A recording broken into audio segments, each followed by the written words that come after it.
Hello friends, this is DMC and this is my quick coffee of the month video for February 2021. Not too many coffees this month, or new coffees anyway. I've been drinking a lot of repeat coffees that I've already reviewed in the past, such as Aldi's Colombian coffee beans, Aldi's espresso beans, Asda's Southern Indian, and Asda's Peruvian, both roast and ground coffees then. Definitely worth a go, them two I would say. The Aldi ones not so much.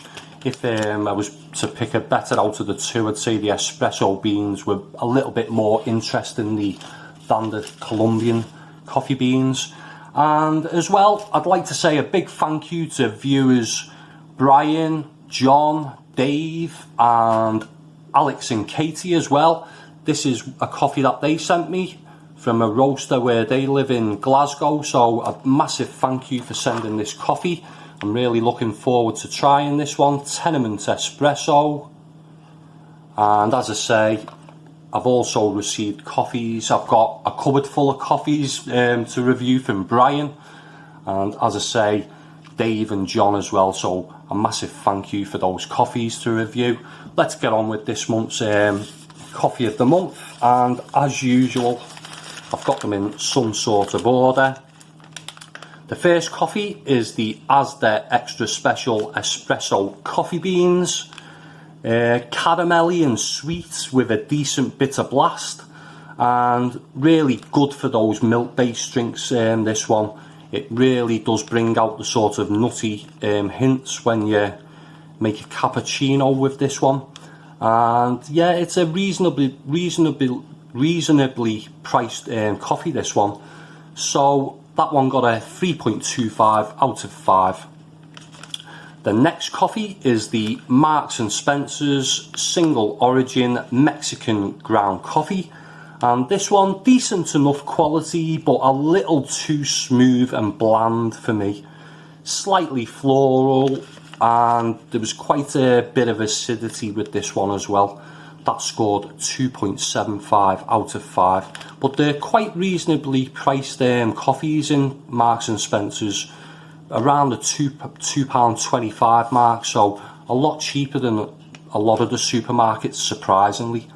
The next coffee, Tesco House Blend Decaf, and a really poor decaf coffee, this one.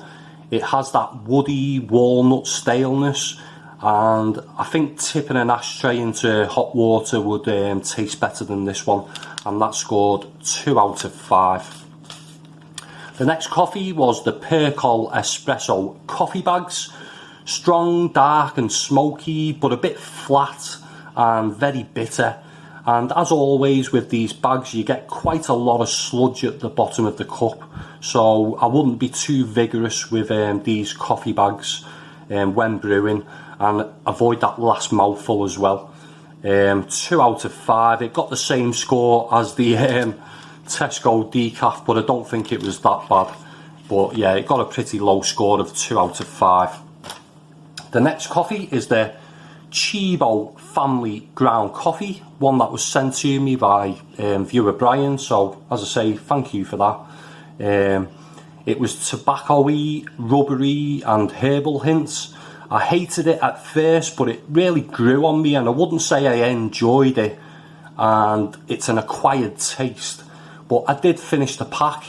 I would say Arabica drinkers should steer clear of this one. That clove herbal hint did bring back nostalgic memories of visiting the dentist, which I haven't done since the COVID virus started, but luckily the 2 teeth I have left are in perfect condition. Anyway, where was I? This got a score of 2.25 out of 5. As I say, pretty low score, but I did manage to finish the pack, but it's really not to my taste, that sort of coffee. The next one is the M&S Blonde Ground Coffee. Another one that's a bit weak and insipid. The high acidity and bitterness were the standout aspects of this coffee.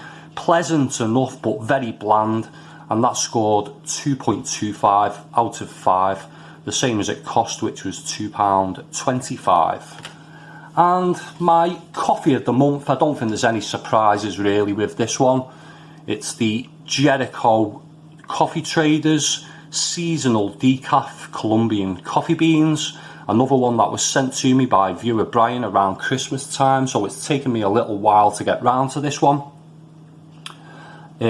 Juicy and fruity, biscuity and woody in a good way. Top quality beans and really roasted to perfection, this one. A real gem of a decaf, and a big thanks again to Brian for sending this coffee for review. Not only one of the best decafs, but one of the best coffees, full stop, that I've reviewed. And this one scored 4.5 out of 5. And that is my coffee of the month for February. So yeah, I'd really like to hear from anyone who's tried any of these coffees. Let me know your thoughts in the comments section below. If you like this video, give it a thumbs up. And if you want to see more coffee reviews in the future, subscribe to my channel. Thanks for watching. Bye for now.